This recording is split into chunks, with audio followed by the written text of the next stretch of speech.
الحمد لله رب العالمين والصلاة والسلام على سيد المرسلين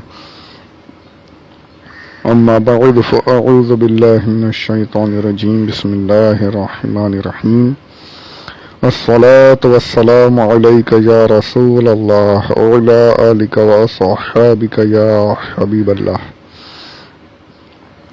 25 ربیع الاول 1442 ہجری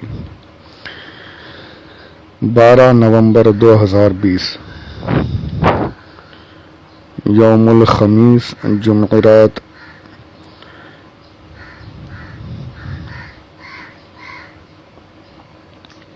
تھرسڈے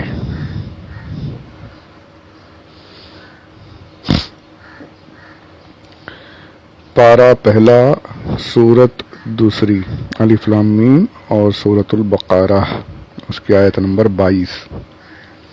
السلام علیکم ورحمۃ اللہ وبرکاتہ۔ اس سے پچھلے آڈیو میں حضور اکرم صلی اللہ علیہ وآلہ وسلم کی ذات پاک کے بارے میں مختصراً چند ایک باتیں عرض کی تھیں کہ عبدنا جو حضور کو فرمایا گیا، اس میں حضور کی شان بیان کی جا رہی ہے۔ اس پر یہ غور کرنا چاہیے کہ اگر کسی چیز کی اہمیت بتانی ہوتی ہے، کسی چیز کی، کسی شے کی اہمیت، اس کی عظمت بیان کی جانی ہوتی ہے، تو جو ذات اس شے کو لے کر آئی ہے، جو ذات اس چیز کو بتا رہی ہے، ظاہر کر رہی ہے، اس کی عظمت، اس کی اہمیت پہلے بیان کی جاتی ہے۔ اس ذات کے بارے میں بتایا جاتا ہے کہ یہ لانے والی چیز جو ہے، لانے والی ذات جو ہے وہ کتنی اہم ہے۔ یونیورسٹیز وغیرہ میں لیکچرز ہوتے ہیں، تو جس کے بارے میں لیکچر ہو رہا ہے اس علم کے بارے میں اس کی اہمیت کو سمجھایا جاتا ہے کہ یہ علم اس چیز میں کام آئے گا، اور آج کا جو لیکچر ہے یہ اتنا اہم ہے کہ آگے ہمارے یہ کام آئے گا۔ اب اس لیکچر کی اہمیت کو بتانا ہے کہ لیکچر میں شامل ہونا کیوں ضروری ہے، کیونکہ فلاں پروفیسر اسے آج کا لیکچر دیں گے، آج کی کلاس فلاں پروفیسر لیں گے، بڑے اچھے سے سمجھائیں گے، بہت ساری باریکیاں بتائیں گے۔ تب اس پروفیسر کی اہمیت کو بتا کر کے اس لیکچر کی اہمیت کو ظاہر کیا گیا۔ ایک مثال میں نے دی ہے۔ تو یہاں پر قرآن پاک کی عظمت، قرآن پاک کی اہمیت کو بیان کرنا تھا، قرآن پاک کی حقانیت کو بیان کرنا تھا، تو پہلے حضور اکرم صلی اللہ علیہ وآلہ وسلم کی اہمیت کو بیان کیا گیا، حضور کی شان کو بیان کیا گیا کہ حضور تمہارے بیچ میں رہے، سوائے سچ کے کبھی جھوٹ کا ایک لفظ ان کی زبان سے تم نے نہیں سنا، تمہارے بیچ زندگی گزار دی، کبھی کسی کے پاس زان و ادب نہیں طے کیا، کوئی استاد نہیں رہا ان کا تمہارے سامنے۔ اتنی اہم شخصیت جب کوئی چیز لے کر آ رہی ہے تو اس چیز میں کوئی شک و شبہ تمہیں ہونا نہیں چاہیے۔ اب حضور کی عظمت یہاں پر عبدنا فرما کر کیوں ظاہر کی گئی؟ رسول نہ فرما دیتے، نبی نہ فرما دیا جاتا۔ ہم نے جو اپنے نبی پر نازل فرمایا، ہم نے جو اپنے رسول پر نازل فرمایا، نہیں، فرمایا گیا عبدنا، اپنے بندے پر۔ اس میں بڑے، میں نے پچھلی بار بھی چند باتیں عرض کی تھی، یہاں بھی ضروری سمجھتا ہوں کہ جو تفسیر نعیمی میں لکھا ہوا ہے، چند ایک باتیں آپ کے سامنے پیش کر دوں، بڑی ہی محبت والی باتیں ہیں۔ یہ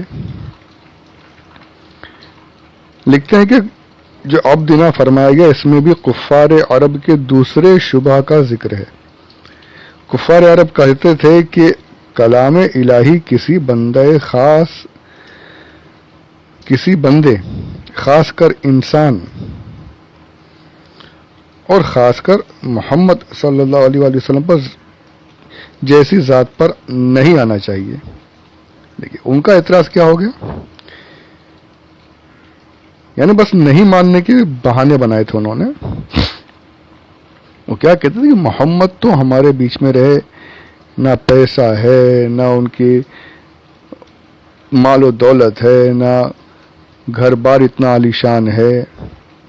اب یہ کہہ رہے ہیں کہ قرآن پاک اللہ کا کلام ہے. اگر اللہ کا کلام ہے تو کسی مال والے کے پاس آنا چاہیے تھا نا، غریب کے پاس کیوں آیا؟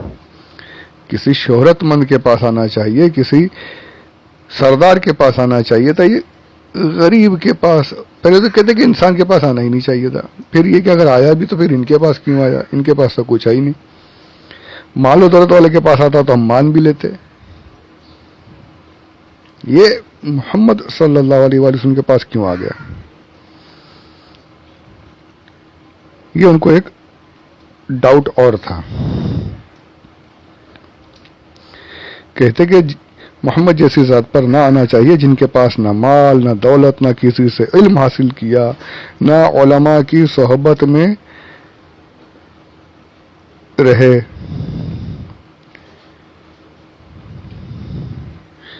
اس کے باوجود ان کے پاس یہ کلام آ گیا. تب اللہ عز و جل نے ان کے اس شبہ کا جواب دیا. فرمایا گیا اگر تمہیں اس ذات کریم پر قرآن کے اترنے میں شبہ ہے تو مذکورہ علاج کرو. کیا علاج کرو؟ وہ آگے آئے گا. گویا یہ آیت سینکڑوں بیماریوں کی دوا اور بہت سے شبہات کا دفعیہ ہے. یہ جو آیت ہے جو ان کا جو اعتراض تھا بالکل وہ کٹ کر رہ گیا. آگے جو آیت کا حصہ ہے اس میں اب عبدنا جو فرما رہے ہیں تو اس کے بارے میں حضور مفتی احمد یار خان نعیمی صاحب کی بلا لکھتے ہیں کہ خیال رہے کہ یہاں رب کی عطا اور حضور کا ذکر ہے، لہذا یہاں حضور کو عبد فرمایا. دیکھیے عبد کیوں فرمایا؟ اللہ عز و جل عطا کر رہا ہے، میرے آقا صلی اللہ علیہ وآلہ وسلم اللہ سے حاصل کر رہے ہیں، اللہ سے لے رہے ہیں، اللہ کی عطا ہو رہی ہے حضور پر. تو اللہ عطا کرنے والا خالق ہے، مالک ہے، رب ہے، اور حضور صلی اللہ علیہ وآلہ وسلم اللہ عز و جل سے لینے والے، حاصل کرنے والے عبد ہیں. اس لیے حضور کو عبد فرمایا کہ عبد میں جو شان ہے سرکار کی وہ یہاں ظاہر ہو رہی کہ حضور کا جو مقام ہے وہ ساری دنیا میں افضل، لیکن اللہ کی بارگاہ میں میرے آقا عبد ہی ہیں. اور ایسے عبد ہیں عبدنا لکھتے ہیں، وہ بھی آپ سمجھ فرما مفتی احمد یار خان میں لکھتے ہیں کہ بندے کا کام مولا سے لینا ہے.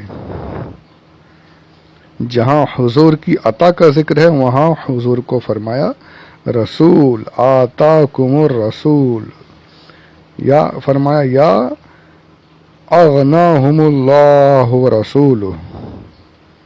ہے نا، قرآن کی آیتیں ہیں یہ. جہاں حضور اللہ سے حاصل کر رہے ہیں وہاں عبد فرمایا جا رہا ہے، اور جہاں حضور عطا فرما رہے ہیں امت کو، جہاں حضور امت کی خیر خواہی فرما رہے ہیں اور امت کی پاس عطا ہو رہی ہے، تو وہاں اللہ عز و جل کیا فرما رہے ہیں؟ آتاہم الرسول، آتاکم الرسول سورہ حشر کی آیت ہے. اور اغناہم اللہ ورسول، تمہیں انہیں اللہ نے اس کے رسول نے غنی کر دیا انہیں. وہاں پر جہاں حضور عطا فرما رہے ہیں وہاں رسول کہہ کر ذکر کیا جا رہا ہے. جہاں حضور اللہ سے حاصل کر رہے ہیں، اللہ کی عطا ہو رہی ہے رسول پر صلی اللہ علیہ وآلہ وسلم، تو وہاں پر حضور کو عبدنا فرمایا جا رہا ہے. عبد کا ذکر اس لیے کیا گیا. اور دیکھیے خیال رہے کہ حضور خالص اللہ کے بندے ہیں جن سے اللہ کی شان ظاہر ہے. حضور کی عبدیت بھی وہ عبدیت ہے کہ جس سے حضور کی شان، اللہ کی شان ظاہر ہو رہی ہے. حضور نے اپنا ہر فعل، اپنی ہر عبادت، اپنا ہر عمل اللہ کی وحدانیت کو ظاہر کرتے ہوئے کیا ہے. ساری زندگی اللہ عز و جل کی